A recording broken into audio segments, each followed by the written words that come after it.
Good morning. I wasn't going to travel today, but it's always the way. Whenever there's rain forecast, it doesn't rain.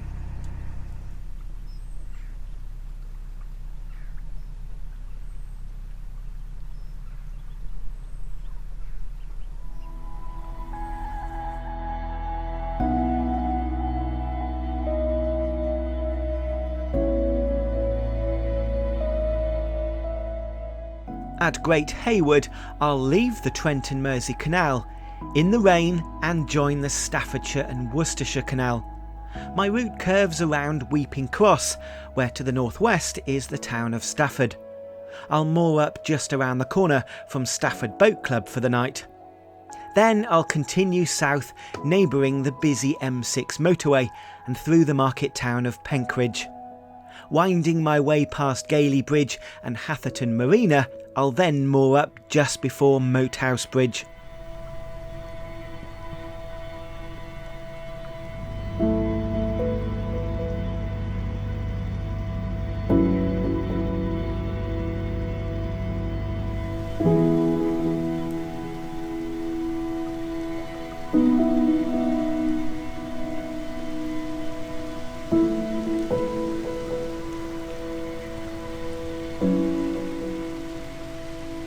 So I'm at Little Haywood now. The rain has continued. Now, some people will laugh at the fact that Molly stays on the back of the boat with me. Now, whenever she's inside and I'm travelling, she has a right old fuss. She sits right up at the front door and she's puffing and panting and she dribbles all over the floor, basically because she wants to be out on the stern with me. She really doesn't mind getting wet. It's not a particularly cold day today, and I'm sure she will enjoy a good rub down with a towel later.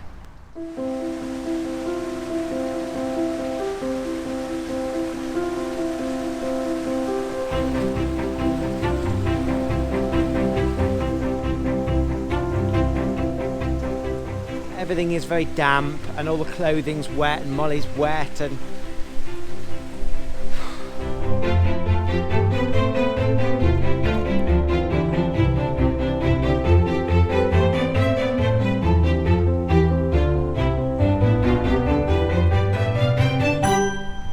well, that's the last lock on the Trent Mersey for me. Just up ahead at Great Haywood, I'm going to be turning left onto the Staffordshire and Worcestershire Canal, and that will take me all the way down to the River Severn. Okay, so the trick is to pivot the point at the middle of the boat. If you try turning too soon,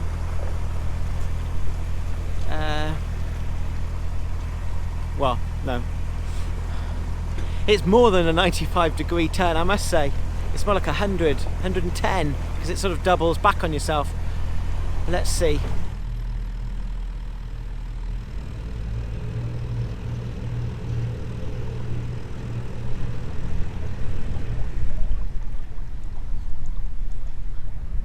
Yes, I did it.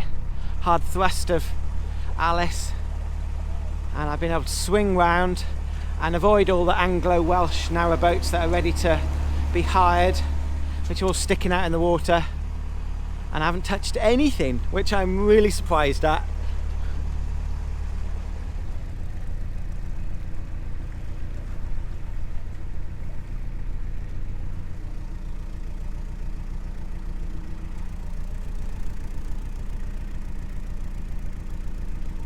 I love it when canals turn into aqueducts and water goes over water.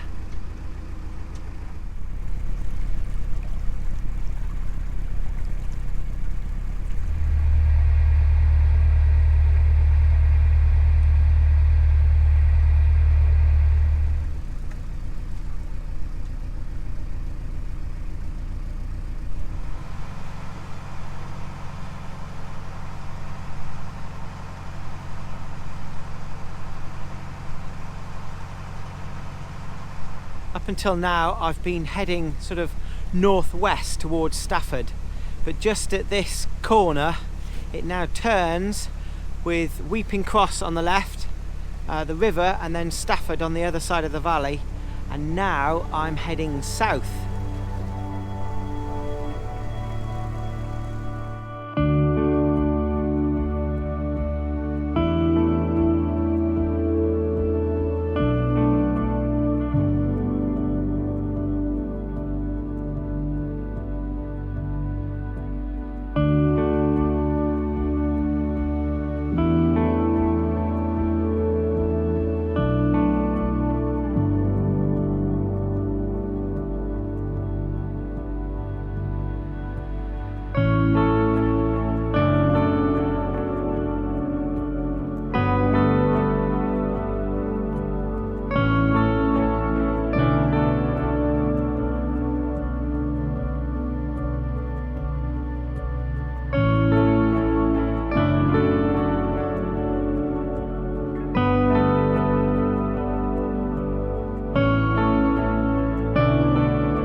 This really is what narrowboating is all about.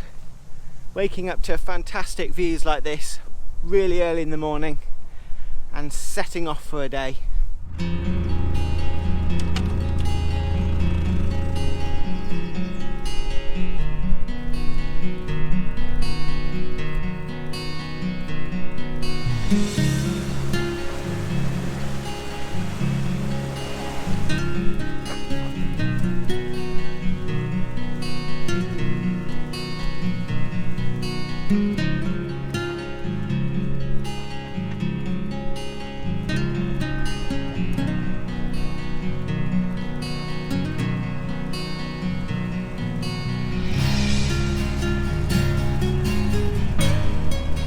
This is really nice to see. The banks of the canal covered in lots and lots of different types of wildflowers. And the really good thing is the Canal and River Trust, or whoever they employ to cut the grass, hasn't cut them all down. They've cut the grass bits but not where the flowers are. It's really pretty.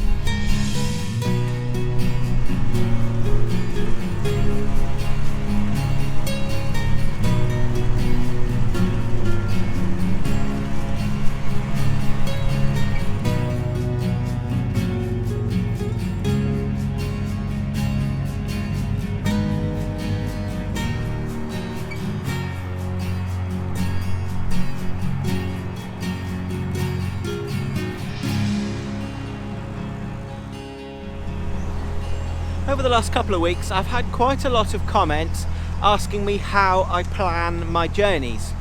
Are there maps? Are there guides? Well, yes, there are.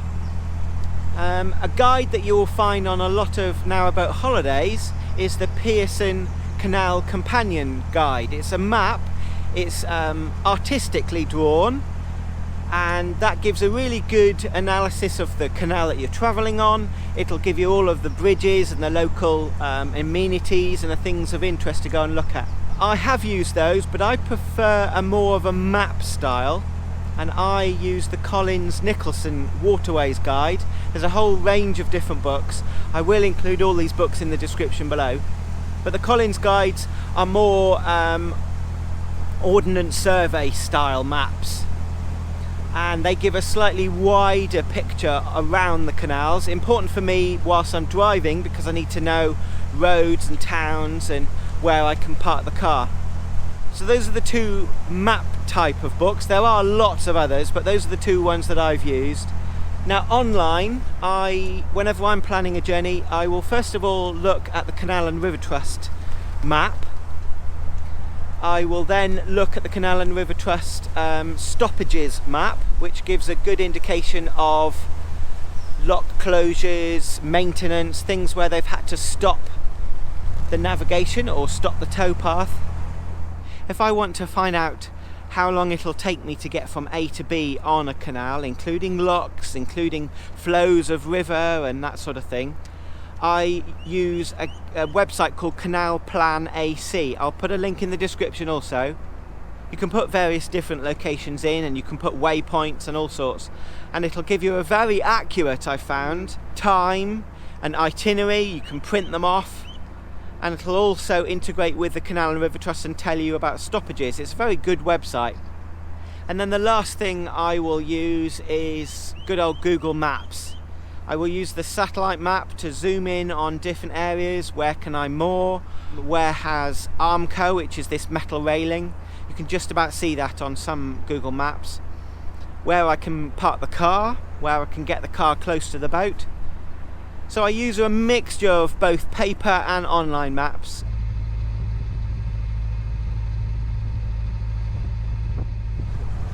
Now just coming around the corner then, there were lots of high weeds, these weeds. And there was another boat coming in the opposite direction, so that was a really good opportunity for me to use my horn. I'm not one of these people that will use the horn all the time. I'm just aware of other boats. They might be having a nice lie-in, and I didn't want to wake them up. But this boat was quite a lot onto my side, and I didn't know if they'd seen me. So I gave two little tiny blasts of the horn.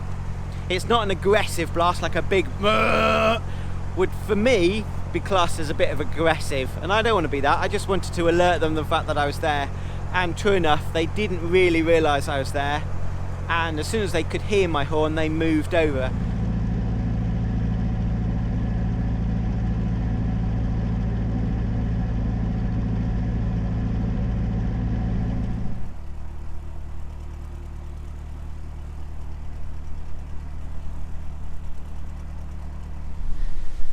So this lock is quite interesting.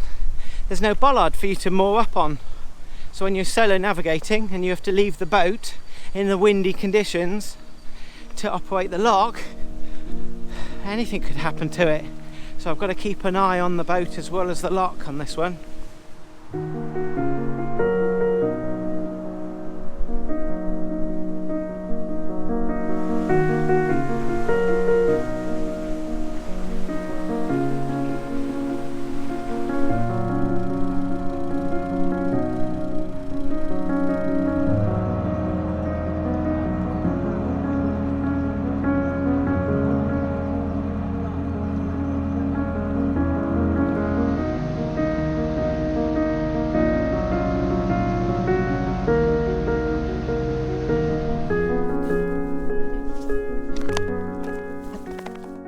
Oh dear, poor Molly.